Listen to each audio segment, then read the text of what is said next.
खड़े हो जाएंगे। तो क्या आप इस वक्फ बिल के खिलाफ वोट देंगे 20 तारीख को? क्या आप अपनी मस्जिद, दरगाहों को, खानखाहों को बचाएंगे? आपने इंशाअल्लाह कह दिया, मगर याद रखिए, अगर आप मुत्तहदा तौर पर अपना एक एक वोट मोदी के इस काले बिल के खिलाफ इस्तेमाल करेंगे तो मोदी को भी पैगाम मिलेगा, जयंत चौधरी को भी पैगाम मिलेगा कि मीरापुर की जनता ने जो फैसला दिया है वो सिर्फ मीरापुर की हद तक महदूद नहीं है, बल्कि पूरे उत्तर प्रदेश की आवाम ने एक फैसला दिया है कि हम तुम्हारे इस कानून, इस बिल को नहीं मानते जो हमसे हमारी मसाजिद को और वक्फ की जायदादों को छीनना चाहता है। अब जब वक्फ का बिल पेश हो रहा था पार्लियामेंट में, कौन खड़े होकर मौसर तरीके से संविधान की दफा 25, 26 का हवाला देकर उसकी मुखालिफत में कौन खड़ा हुआ, वो पार्लियामेंट के रिकॉर्ड में मौजूद है। दूसरे पार्टी के लोग भी खड़े हुए, समाजवादी के नेता अखिलेश यादव भी खड़े हुए, बिल के बारे में बोलने के बजाय वो कोई और दास्तान सुना रहे थे, वो कोई और ही दास्तान सुना रहे थे। तो मेरे अजीज दोस्तों और बुजुर्गों, याद रखिए, अगर आप मौजूदा हालात में अपने वोट से अपने नुमाइंदों को कामयाब नहीं करेंगे तो जो बरसों से हमारा इस्तेसाल चल रहा है वो जारी और सारी रहेगा। अगर एमआईएम पार्टी जीतती है तो यहां पर भारत की जमहूरियत मजबूत होगी, गरीबों और मजलूमों को एक आवाज मिलेगी, क्योंकि आपने समाजवादी को कभी वोट दिया, कभी बसपा को वोट दिया, कभी आरएलडी को वोट दिया। आप सिर्फ वोट देते हैं मगर आपकी आवाज कोई नहीं उठाता, कोई आपके लिए लड़ने के लिए तैयार नहीं होता। मैं आपको बता रहा हूं, आप याद रखिए, फैसला तो आपका है, जमहूरियत है, आप जिसको चाहे वोट दे दे। मगर अगर आप इस बार भी इस डर में आ जाएंगे कि नहीं नहीं ये अरशद राना जीतेगा या नहीं जीतेगा, मेरे भाई, जब जंग करना है जमहूरियत में तो जंग खूब तरीके से करनी चाहिए। हमारा मामला यह है कि जंग करने से पहले हम नतीजे पर पहुंच जाते हैं, जंग करने से पहले हम नतीजे पर पहुंच जाते। अरे हम हार गए तो कैसा? अरे मेरे भाई, मिसाल दे रहा हूं समझाने के लिए, बुरा मत मानिए। 70 साल से वो फलस्तीनी गाजा और मगरबी किनारे में लड़े जा रहे हैं, लड़े जा रहे हैं, मर रहे हैं। 40,000 अब तक मर गए, 12 लाख बेघर हो गए, लाखों लोग बेघर हो चुके हैं। मगर उनके हौसले को देखो, वो डर नहीं रहे बल्कि मुकाबला कर रहे हैं। क्यों मुकाबला कर रहे हैं? क्योंकि इजराइल एक जालिम मुल्क है, इजराइल एक जालिम मुल्क है और वो जालिम मुल्क गजा में नस्ल कशी कर रहा है। मगर एक मिसाल देने के लिए आपको बता रहा हूं। दूसरी बात मैं आपके सामने ये अर्ज करना चाह रहा था कि यहां पर अंसारी बरादरी बहुत बड़ी तादाद में है, उनका कारोबार पूरा का पूरा ठप होकर रह गया, कोई नहीं पूछता। आप देखते जाइए बीजेपी क्या कर रही है। जो भी अल्पसंख्यक समाज के लोग अपने हाथ और खून पसीने की कमाई से अपनी जिंदगी गुजारते, उनकी कारोबार को, उनके बिजनेस को खत्म कर दिया जा रहा है। मगर कोई आवाज उठाने वाला ही नहीं, कोई लड़ने वाला ही नहीं। चुनाव आ गया तो सब आ जाते हैं कि भैया को जिताओ, दरी बिछाओ, अपनी जवानी को कुर्बान करो, उसके बाद हम ही मरते हैं, उसके बाद हम ही मरते हैं। तो मेरे अजीज दोस्तों और बुजुर्गों, मेरे भाई आप सुनिए, हाँ जिंदा है, आप भी जिंदा है, हम भी जिंदा है। हम और आप जब तक जिंदा है उस वक्त तक कयामत नहीं आने वाली, अल्हम्दुलिल्लाह।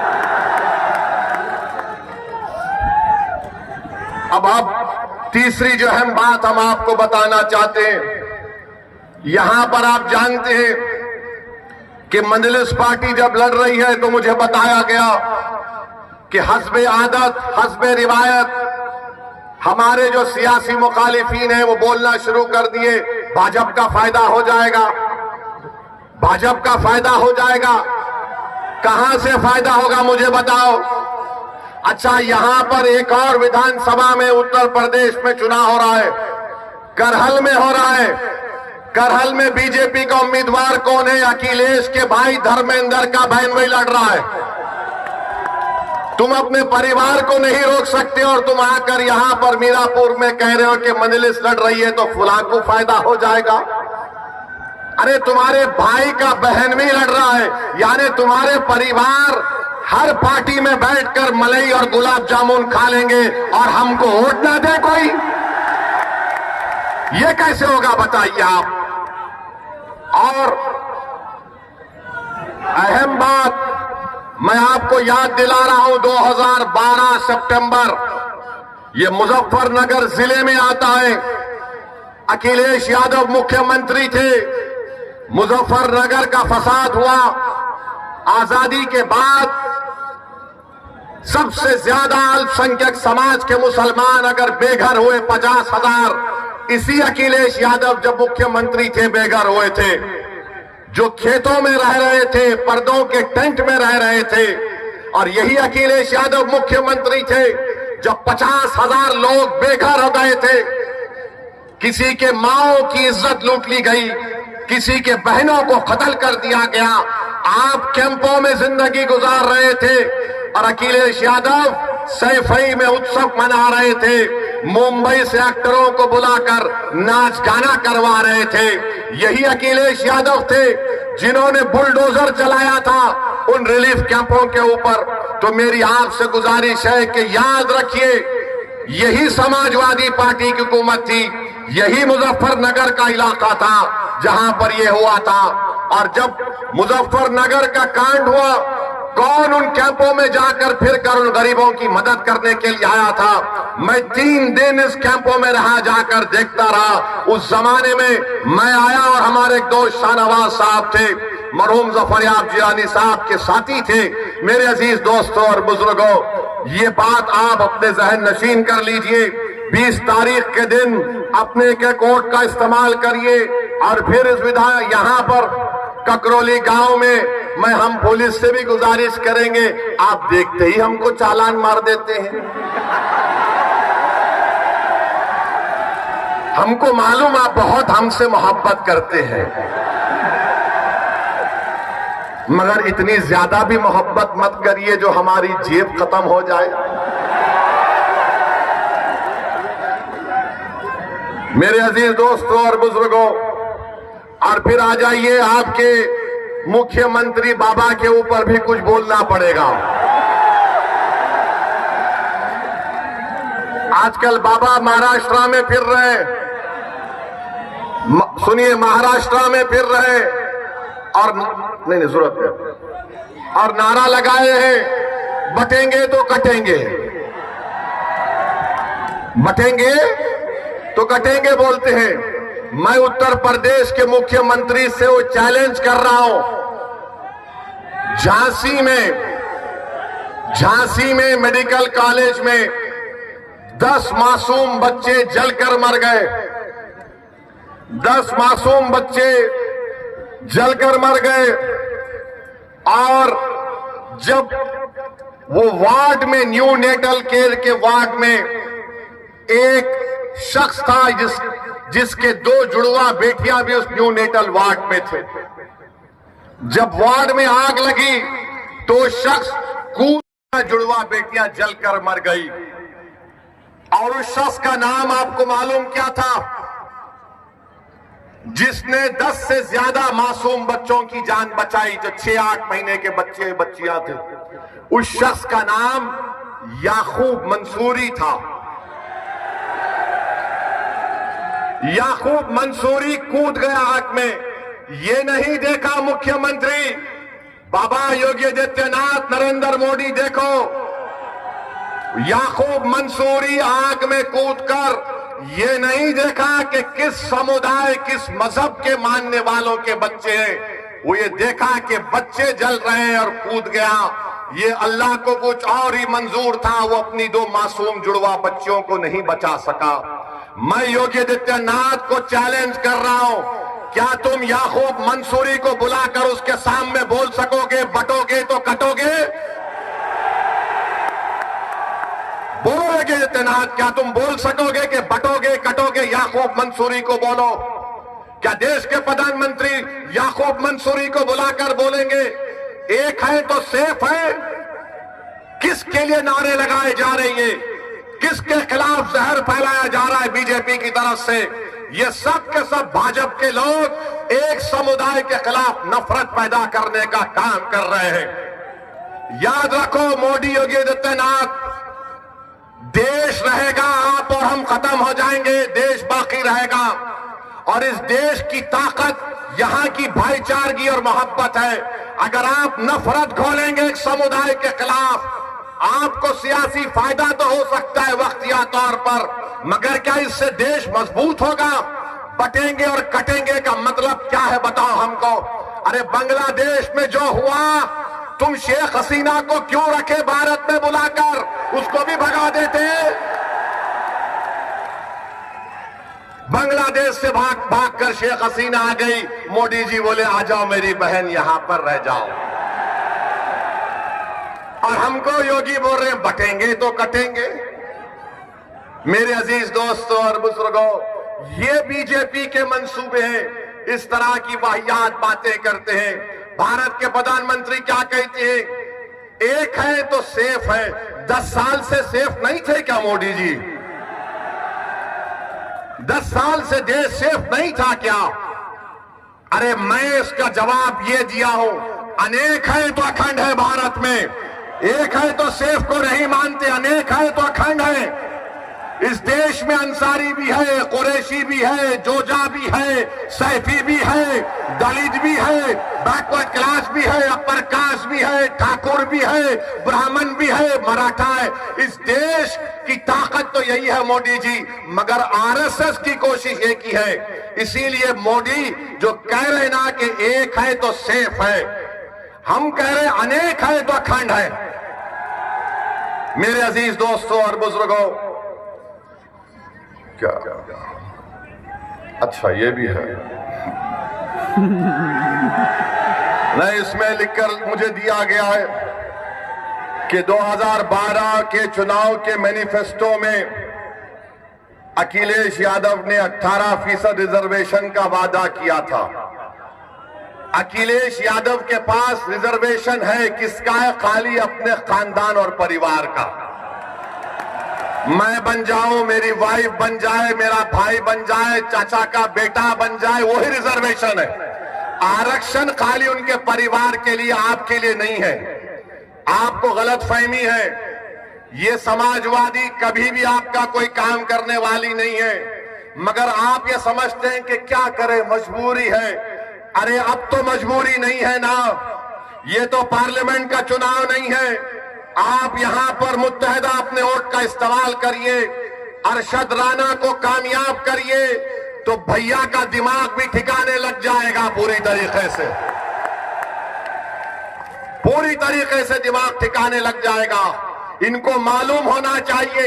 याद रखिए, मैं कब तक जिंदा रहूंगा, आप कब तक जिंदा रहेंगे नहीं मालूम, मगर अगर आप अपने वोट से अपनी लीडरशिप को पैदा करेंगे तो आपके वोट की कीमत बढ़ेगी, आपके वोट की अहमियत बढ़ेगी, आपकी जिंदगी की अहमियत बढ़ेगी। आपके इन बेरोजगार नौजवान बच्चों का मुस्तकबिल के बारे में सोचने पर मजबूर हो जाएंगे। इबादत गाहों की हिफाजत होगी, मगर सिर्फ आप वोट डालते रहेंगे तो इनको मालूम कि सिर्फ डराओ इन लोगों को, ये डर कर वोट दे देंगे। असदुद्दीन ओवैसी आज ककरोली मीरापुर विधानसभा में आकर कह रहा है कि अरशद राणा को डर की बुनियाद पर नहीं, उम्मीद की बुनियाद पर पतंग पर बटन दबाइए। डरने की जरूरत नहीं है मेरे भाई। मौत एक मर्तबा आती है, 2 मर्तबा नहीं आएगी मौत। हर कोई जो इस दुनिया में आएगा जाएगा, चाहे वो प्रधानमंत्री हो या मुख्यमंत्री हो या ओवैसी हो, सबको जाना है इस दुनिया से।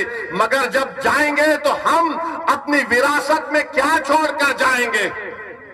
क्या हम अपनी विरासत में जायदाद को छोड़कर जाएंगे, खेत को छोड़कर जाएंगे, बैंक बैलेंस छोड़कर जाएंगे? हम अपनी विरासत में अपने नेक अमाल छोड़ेंगे, नेक औलाद छोड़ेंगे और सियासी शऊर छोड़ेंगे, मिल्लत का इत्तेहाद छोड़ेंगे, अपने नुमाइंदों को लीडरशिप बनाकर छोड़ के जाएंगे। ये विरासत आपको याद रखना है। तो मेरे अजीज दोस्तों और बुजुर्गों, आपको डरने और घबराने की जरूरत नहीं है। 20 तारीख के दिन आप लोग अपने घर से निकलकर अपना एक वोट का इस्तेमाल करिए। महंगाई आसमान को छू रही है, मामूली चीजें गरीब खरीद कर नहीं खा सकता, मगर योगी बोलते बटेंगे तो कटेंगे, प्रधानमंत्री बोलते हैं एक है तो सेफ है, कोई कहता है धर्म युद्ध है, कोई कहता है और जिहाद है। अब ये और जिहाद कहां से आ गया मुझे नहीं मालूम, लव जिहाद कहां से आ गया नहीं मालूम। और हम मोदी को और योगी को बोल रहे हैं, अब तुम अपनी जबान से बुलडोजर का तो नाम लेके बताओ, बोलो बुलडोजर के बारे में योगी और मोदी नहीं बोलेंगे, क्योंकि सुप्रीम कोर्ट ने कह दिया कि जिस प्रदेश में, जिस भारत के हिस्से में बुलडोजर इस्तेमाल होता है वो अनकॉन्स्टिट्यूशनल है। वो वहां की स्थिति को दिखाता है कि क्या वहां के हालात है। सुप्रीम कोर्ट ने यह भी कह दिया कि अगर कोई गवर्नमेंट का अधिकारी बुलडोजर लेकर आएगा तो सुप्रीम कोर्ट ने कहा कि वो हमारे अहकामात का उल्लंघन कर रहा है, उसकी नौकरी चले जाएगी। तो बाबा तुम्हारा बुलडोजर चला गया, तुम बुलडोजर लेकर आएंगे, सुप्रीम कोर्ट तुमको सुप्रीम कोर्ट में कंटेम्प्ट की नोटिस देगा। 15 दिन का टाइम देना पड़ेगा, 15 दिन के टाइम से पहले बुलाकर बात करना पड़ेगा, रिकॉर्ड करना पड़ेगा, उसकी सुनवाई करना पड़ेगा। कितने गरीबों के घर को बुलडोजर से तोड़ दिया गया। सुप्रीम कोर्ट ने कहा कि क्या ये नजारा अच्छा है कि लोग अपने घर को जब बनाते हैं, अपनी जिंदगी की खून पसीने की कमाई से बनाते हैं, लोग बेघर हो जाते हैं, आसमान के नीचे खड़े रह जाते हैं। अरे कितना जुल्म इन लोगों ने किया। मुझे यकीन है कि अल्लाह उन बेजुबानों का आवाज, जो तकलीफ उन बेजुबानों ने उठाई, अल्लाह इंसाफ करेगा। जो बुलडोजर से हुकूमत कर रहे हैं, इंशाअल्लाह ताला तुम्हें शिकस्त भी होगी तो बुलडोजर की तरह तुमको शिकस्त होगी। आज इख्तिदार तुम्हारे पास है, अरे सत्ता किसी के पास रहने वाली नहीं है। बीजेपी वालों, इंदिरा गांधी भी यही समझती थी कि मैं हूं, मगर इंदिरा गांधी चले गई, दूसरे आते हैं। आज योगी और मोदी यही समझते हैं कि हम हैं तो भारत है। नहीं, भारत इनसे बड़ा है, देश उनसे बड़ा है, संविधान उनसे बड़ा है और इस देश की जनता इन तमाम नेताओं से बड़ी है। मेरे अजीज दोस्तों और बुजुर्गों, मैं आपसे फिर से अपील कर रहा हूं कि आप मजलिस इत्तेहादुल मुस्लिमीन का साथ दीजिए। आप जानते हैं कि बुढ़ाना में नबी करीम सल्लल्लाहु अलैहि वसल्लम के शान में किसी ने अनाप शनाप बकने की कोशिश की तो क्या कोई लाल टोपी पहनने वाला गया था? कोई लाल टोपी पहनने वाला गया था? यही हरा कपड़ा डालकर जाने वाले मजलिस इत्तेहादुल मुस्लिमीन के लोग थे। हमारे 19 लोग जेल को गए, मगर हम जब जेल को जाते हैं तो हम बोलते हैं कि ससुराल में गए हैं। और ये तो हजरत यूसुफ अलैहिस्सलाम की सुन्नत भी है।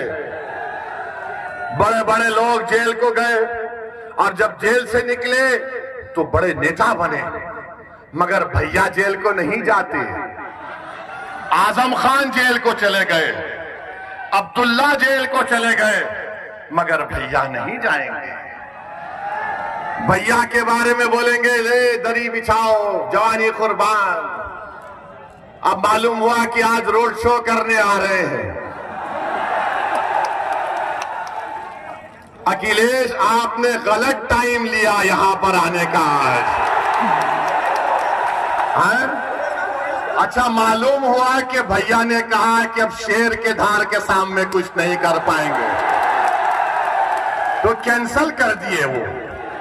तो इसका मतलब समाजवादी चुनाव हार चुकी है, मान चुकी है, आप ये बात समझ लीजिए। तो आप 20 तारीख के दिन अपना एक एक वोट पतंग के निशान पर बटन दबाएंगे इंशाअल्लाह। इंशाअल्लाह बोल दिए। फिर यहां हम जाने के बाद इबलीस के लोग आकर कान में खुसखुस करेंगे, ये अरशद राणा जीता तो क्या होगा, क्या फर्क पड़ जाएगा, भाजपा जाएगी। अरे भाई, भाजपा आई मेरी वजह से नहीं आई, इन लोगों की वजह से भाजपा आई है। हम क्या, अच्छा यहां पर यहां का सांसद आरएलडी का है नहीं है? आरएलडी का है ना, बिजनौर के। आपने वोट दिया, किसको दिया? आपने आरएलडी को तो वोट नहीं दिया ना। कितनों ने नहीं दिया, हाथ उठाओ। अच्छा, आप ये बोलेंगे हमारे भाषण के बाद ओवैसी आएगा तो आरएलडी बीजेपी जीत जाएगी। मेरा जवाब यही है कि हां, मैं भारत में बैठकर कमला हैरिस को हरा दिया और ट्रंप को जिता दिया, और क्या बोलो, मैं जिम्मेदार हूं। यानी हम यहां पर बैठ जाते नहीं है। ये इनके कांग्रेस के एक नेता बोले हां, ओवैसी लड़ता नहीं है, मगर उसकी भाषण का इतना असर होता है कि हम हार जाते हैं। मेरे भाई, ये सब बहाने हैं। कोई जीत हार चुनाव है, कोई जीतेगा तो कोई हारेगा। आपसे हम अपील करने आए हैं कि मुत्तहिदा तौर पर 20 तारीख के दिन आप लोग अपना एक एक वोट का इस्तेमाल करिए, पतंग के निशान पर बटन दबाइए, उत्तर प्रदेश में मजलिस-ए इत्तेहादुल मुस्लिमीन को मजबूत करिए। आपके पास एक बेहतरीन कैंडिडेट अरशद राणा आपके सामने है। समाजवादी पार्टी के भी उम्मीदवार हैं, उनके परिवार से उनके बड़े लोग यहां पर सांसद भी रहे हैं, मगर उन्होंने इस विधानसभा के लिए क्या काम किया आप मुझसे बेहतर जानते हैं। मैं आपसे सिर्फ यही अपील करने आया हूं, एक लंबा सफर करके आपसे आया हूं। महाराष्ट्र से निकलकर आज वेस्टर्न यूपी के इस इलाके में सिर्फ इसलिए आया हूं ताकि आपके दरमियान में खड़े होकर मैं अपनी दिल की तकलीफ को अपने जबान के जरिए तुम्हारे सामने बयान कर सकूं। मैं इसलिए आया कि नाइंसाफी का जिक्र तुम्हारे सामने कर सकूं। मैं इसलिए आपके दरमियान में आया मेरे बुजुर्गों, मेरे गयूर नौजवानों, ताकि हमारी आवाज उत्तर प्रदेश के विधानसभा में गूंजे। एक मर्तबा आप मजलिस के उम्मीदवार को कामयाब कर दीजिए और देखते जाइए कि आपके मसाइल कैसे हल होते हैं। वरना याद रखिए, ये समाजवादी और बीजेपी एक सिक्के के दो रुख हैं, एक सिक्के के दो रुख हैं। मैं करीब से देख चुका हूं इनको। ये चाहते हैं कि, मानते हैं कि मजबूर है, ये कमजोर है, इनको डराओ, ये डर जाएंगे। आपको डरने और घबराने की जरूरत नहीं है। जब दलित समाज का, सुनिए, जब मोदी पार्लियामेंट में खड़े होकर बोलते हैं कि भारत का सबसे बड़ा बैकवर्ड क्लास का नेता मोदी है, अखिलेश कहते हैं कि हम समाजवादी जरूर हैं मगर हमारा परिवार यादव परिवार है, बहुजन समाज है, दलितों की बात करती है, बाबा है, बोलते नहीं है मगर ठाकुरों को प्रमोट करते हैं। हर समाज अपना नेता बना चुकी है और आप लोग सिर्फ सोच रहे हैं कि क्या करें क्या करें। अरे करना कुछ भी नहीं है, उनको देखो, अपने अरशद को कामयाब करो और कुछ भी करना नहीं है। अगर आप सोचते रहेंगे, डरते रहेंगे, मेरे भाई 70 साल हो चुके हैं, 18 लोकसभा के चुनाव हो चुके हैं, हम कब तक सोचते रहेंगे? अरे एक मर्तबा अपने दिल की आवाज को सुन लो। तुम बंद कमरों में बैठकर तो बोलते हो कि ओवैसी हमारे तकलीफ को बयान करता है, ओवैसी पार्लियामेंट में लड़ता है। अरे मेरा लड़ना जरूरी है, मगर क्या तुम नहीं चाहते कि ओवैसी की तरह ऐसे हजार ओवैसी से बेहतर तुम्हारे नुमाइंदे विधायक और सांसद बनकर तुम्हारी लड़ाई लड़े? ये आपको फैसला करना है 20 तारीख को। बस यही चंद गुजारिशात मुझे आप तक कहना था। मैं यहां पर आया हूं, आपका बेहद शुक्रिया। मैं आखिर में कुंदरकी की आवाम से भी माफी चाहता हूं कि किसी टेक्निकल वजह से हमारे कैंडिडेट हाफिज वारिस के इंतखाबी मुहिम में शिरकत नहीं कर सका। मैं कुंदरकी की आवाम से भी अपील कर रहा हूं कि हाफिज वारिस को आप वोट देकर कामयाब करिए। अच्छा, वहां पर जो बीजेपी के उम्मीदवार हैं,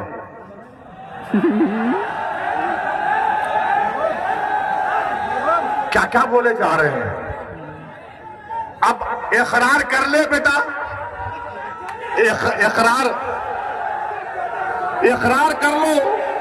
वो ये बोल रहे हैं कि देखिए, सुनिए सुनिए सुनिए, कुंदरकी में जो बीजेपी के उम्मीदवार हैं वो बोल रहे हैं कि जुमे का दिन बड़ा मुबारक दिन है, और हमारे मुसलमान भाई नमाज पढ़ने नहीं गए, मेरे जुलूस में आ गए। वो बोल रहे हैं कि देखिए ऐसा है, इस्लाम में सलाम है। अरे बाबा, तुम ये बात जाके तुम्हारे मुख्यमंत्री को बोलो ना, तुम ये बात जाके मोदी को बोलो ना, तुम ये बात जाके आरएसएस के मोहन भागवत को